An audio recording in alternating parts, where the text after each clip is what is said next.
आइए photo खींचने ला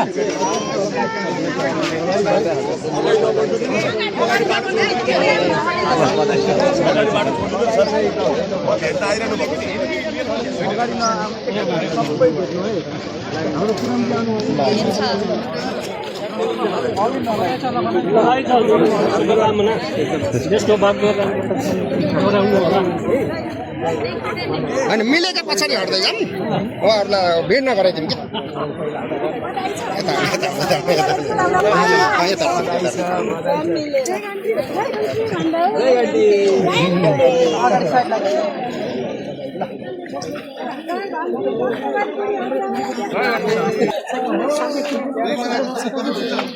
अरे दुई यो एकमा त्यो दुईमा कसरी चल्छ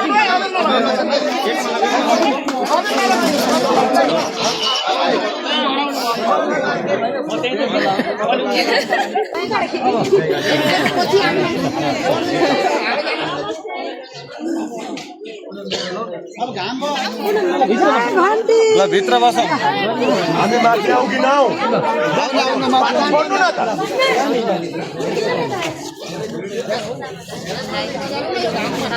जनताको जित भएको छ। हाम्रा माननीय श्री लेखचन थापाज्यू र माननीय श्री ज्ञान पौडेलज्यू उपस्थित भइरहनु भएको छ, भइसक्नु भएको छ। उहाँलाई हामीले फुलमाला लगाएर स्वागत पनि गरिसकेका एकअर्कालाई फिल गर्दै ताली बजाएर सम्मान गरिदिनु होला। जय घन्टी। यो सम्भव थिएन, केही वर्ष अगाडिका कुराहरू मैले भन्नु जरुरी छैन, हजुरलाई अवगतै छ कि केही वर्ष अगाडि यहाँ पार्टीको भोट जान्थ्यो, तर यसपालि जनताको भोट गएको छ, यसपालि जनताको माया रहेको छ, यसपालि जनताको साथ रहेको छ र यसपालि रूपन्देही टिमले यो सन्देश दिएको छ कि हामी पार्टीगत होइन, हामी एकजुट जनता हो।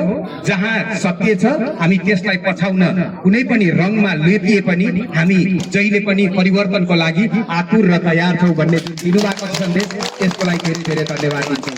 र आज धेरै समय हामी खर्चिन्नौँ, किन भन्दाखेरि यो हाम्रो जित होइन, यो इभन अरू पार्टीहरूको जित हो, किन भन्दा उहाँहरूको पनि यसमा चाहिँ उहाँहरूको पनि योगदान छ।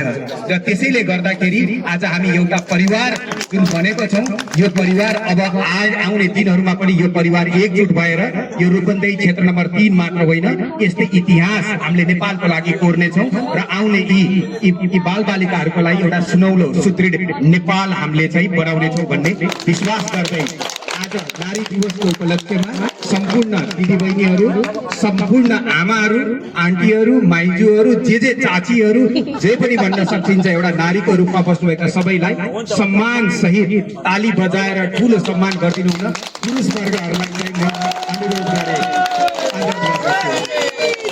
बेसिकली यहाँ हुनुहुन्छ हाम्रो राष्ट्रिय दिदी, एउटा भनिन्छ एउटा पुरुषको पछाडि एउटा महिलाको हात हुन्छ, त्यस्तै गरी आज म यहाँ भइराख्दाखेरि सबै हजुरहरूको एकदमै ठुलो योगदान छ र त्यसमा एउटा पात्र चाहिँ ज्ञानु पौडेलज्यू पनि हो, जसले चाहिँ यति साथ दिनुभएको, एउटा भाइ मानेर साथमा हिँड्नु भएको छ र हजुरहरू पनि जसरी हिँड्नु भएको छ सबैलाई एकदम हजुरहरूको योगदानलाई उच्च सम्मान गर्दै एउटा व्यक्तिगत मेरो आफ्नो इमोसनको कुरा हजुरहरूसँग भन्न चाहन्छु।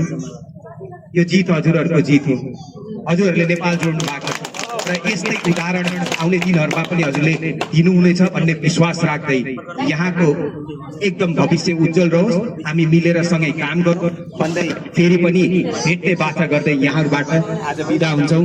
धन्यवाद। जय घन्टी। जय जय। धन्यवाद।